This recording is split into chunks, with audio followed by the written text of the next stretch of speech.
اسلامی تقویم ہجری کا کیلنڈر حضرت عمر نے بنایا رضی اللہ تعالی عنہ نے، اور اسی تقویم کے مطابق وہ سال کی پہلی تاریخ کو اس دار دنیا سے آخرت کی جانب عازم سفر ہوئے۔ گویا جب ہجری سال کا آغاز ہوتا ہے تو سب سے پہلے ہمیں حضرت عمر فاروق کی یاد تڑپاتی ہے، ان کی شہادت کا تذکرہ تازہ ہوتا ہے، اور اطراف و اکناف عالم میں ان کے ذکر کی خوشبو سے، ان کے تذکرے کی مہک سے مشام ہستی منور ہوتے ہیں۔ تو یہ نئے سال کا آغاز ہے، ہم نئے عزم کے ساتھ آگے بڑھیں اور اپنی صبح کا آغاز صلاۃ التہجد سے کریں۔ تہجد کے لمحے اللہ کی رحمتوں کے نزول کے خاص لمحے ہوتے ہیں۔ میرے بزرگ فرمایا کرتے تھے کہ باطن کی صحت کے لیے تہجد کی نماز بہت ضروری ہے، اور جسم کی صحت کے لیے صبح کی سیر بڑی ضروری ہے۔ تو یہ دو چیزیں جو ہے وہ بہت ضروری ہے۔ تو بالخصوص یہ بچے جو ہیں، جب اس عمر میں یہ ان کی عادت پختہ ہو جائے گی تو یہ زندگی کی آخری سانس تک باقی رہے گی۔ میرے بزرگ فرمایا کرتے تھے کہ مجھے تہجد کا عادی میری ماں نے بنایا۔ وہ کس طرح کہتے ہیں کہ جب تہجد کا وقت ہوتا تو میری ماں میرے پاؤں آ کے دباتی تھی اور میں جلدی سے اٹھ جاتا، تو وہ تہجد کے لیے مجھے مصلی پہ بٹھاتی۔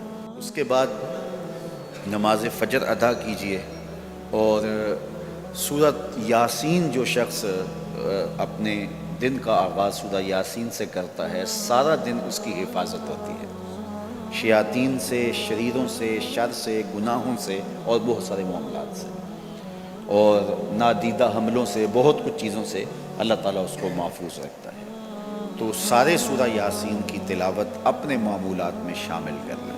نماز فجر کی ادائیگی کے بعد آپ ہلکی پھلکی ورزش ضرور کیجئے۔ جو قوی مومن ہے، طاقتور مومن ہے، کمزور مومن کی نسبت اللہ کو زیادہ محبوب ہے۔ تو طاقتور مومن، قوی مومن، یہ مطلوب ہے شریعت کا، اور یہ مقصود ہے شریعت کا۔ پھر سونے سے قبل سورۃ الملک ایک مرتبہ ضرور پڑھیے گا۔ جس طرح سورہ یاسین پڑھتے ہیں تو سارا دن آپ کی حفاظت رہتی ہے، اور سورہ ملک اگر پڑھتے ہیں تو ساری رات آپ کی حفاظت رہتی ہے۔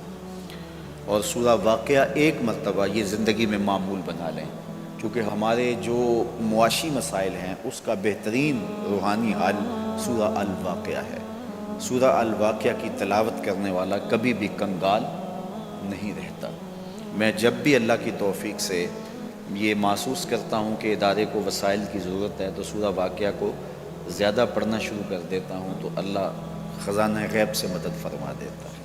اور جب بھی کبھی میں چاہتا ہوں حرمین طیبین میں حاضری کے لیے، تو سورہ واقعہ کی تلاوت میں لازمی کرتا ہوں، اس نیت سے کہ اللہ اس کی برکت سے، وہاں چونکہ ایک کا 1,00,000 کے بدلے میں جو ہے وہ ثواب ہے، تاکہ جو ہے وہ زیادہ سے زیادہ اللہ تعالیٰ وسائل عطا فرمائے۔ تو یہ ساری جو بہاریں آپ کو نظر آ رہی ہیں، اس میں بہت سارا حصہ سورہ الواقعہ کا ہے۔ جس معاشرے میں ہم جی رہے ہیں یہ ناہموار معاشرہ ہے۔ یہ ہمارے خاندانی نظم ہو تو وہاں بھی عجیب سی بولی اور عجیب سی لینگویج ہوتی ہے، اور ہمارا دیہاتی کلچر بھی، ہمارا شہری کلچر بھی، وہ بھی عجیب سا ہوتا ہے۔